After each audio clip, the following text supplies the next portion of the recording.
Hello, and welcome to another day 5 of Who is Susan Green. So my name is Susan Green and my business is Amath, and I'm doing this little set of series to help you better know me so you can better know this messenger animal oracle deck and how this came about. Because I wasn't always a psychic, and that lead up to who I have been, who I am now, there's a big bridge there to gap. So part of that journey is very much my children, and I debated on whether I talk about my children or not, but I am going to do a small segment on each of my children because they are such a remarkable part of my journey and who I am today that it would be leaving out just such a huge piece of the puzzle, really, of who is Susan Green if you didn't know my incredible children. So I'm going to start with my daughter today, my oldest daughter, Elise. She has always been, and despite her own challenges and what she's had to work through for me, and this is just purely about who she is to me, not about her personally. And I think that's important to understand. But I spent a lot of years as the children were growing up dealing with fibromyalgia and chronic fatigue. And as the years progressed, I guess as they were coming into teenagers, that is when I was also at my most unwell.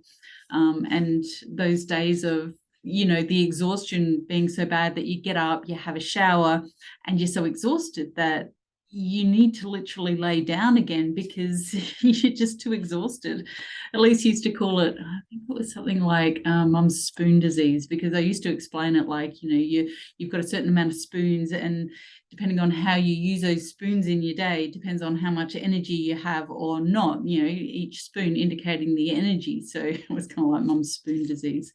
And that was that was how she would, I guess, explain it. But she's always been such a beautiful support and inspiration, full of thoughts, ideas, for encouragement and working with me, not against me, in so many different facets of life.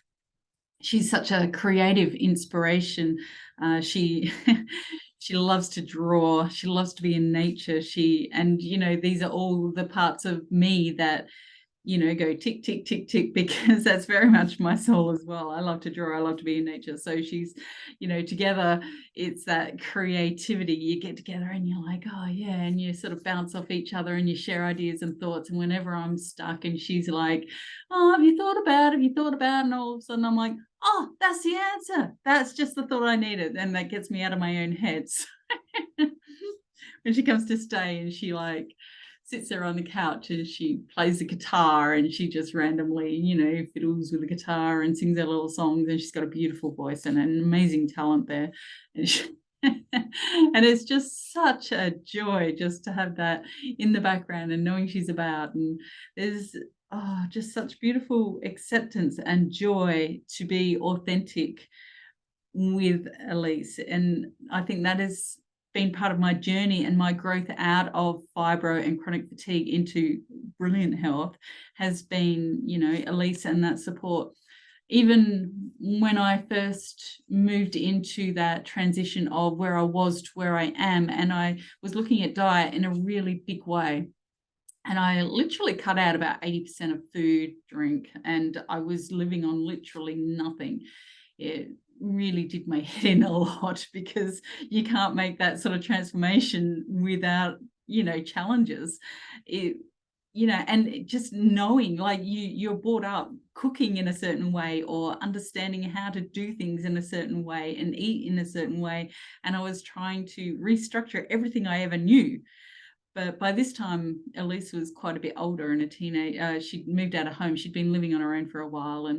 And so she was living in different communities, and she loved festivals, and these communities that she existed in very much opened doorways to learn different foods and ways of doing things. And, that whole, I guess, vegetarian, vegan aspect of foods, and how I could incorporate what I needed through these techniques. And it was really there was many times and I'd be go, wow, I remember the day she taught me about vegan, what was it, a vegan cheesecake, making cheesecake with cashew nuts. Like, cheesecake is one of my favorite things, and I hadn't had it in years, and I would like, just because I don't eat it doesn't mean I don't crave it. We made this vegan cheesecake, and I was just beside myself with excitement. It was so good. Oh, look, honestly, the doors that have opened, and the inspiration, and just, yeah, Elise has been an amazing part of my healing journey and my growth and my joy, and what has helped my soul to sing, even when things were really difficult, when I was at my worst, and then we were looking after extra children, and there were difficult times. It'd be ridiculous to say they weren't, and the impact that it has on a family when you bring other children to look after as foster children, and the change in routine and the shift and movement around the dynamics of the family unit that has to happen to accommodate that, on top of chronic illness, it's profound. There is no other way to say it. And somehow we found a way through, and we move through these things and the challenges, and as we support each other, we become stronger, more aligned to who we are, in that authenticity, in that growth of who we want to be and how we want to be, and the support for each other. Yeah, she's been a huge part of my journey, honestly. And thank you, Elise, because you probably don't even understand fully just that strength that that you've provided me. That's just incredible. I'm going to pull a card for Elise. What Elise means to me. Let's see. Guided by the angels. Consciousness of Elise with me. Okay, this card. And that's just incredibly perfect. The panda bear. Tranquility, inspired action. Okay, so you can see here it's all about healing and getting clear, which it truly has been, whether it's been through creative endeavors, being out in nature, whether it's been just long conversations on the couch, whether it's been a day just slothing and watching videos, or it doesn't matter what it is, how it is. It could just be a really long phone call because we live on opposite sides of the world, and sharing. It doesn't matter what it is. It is truly just such a beautiful connection there. All right, so bless. May you all have a daughter like my Elise, because that would bring so much joy to the world. Okay, have a lovely day. Bye for now.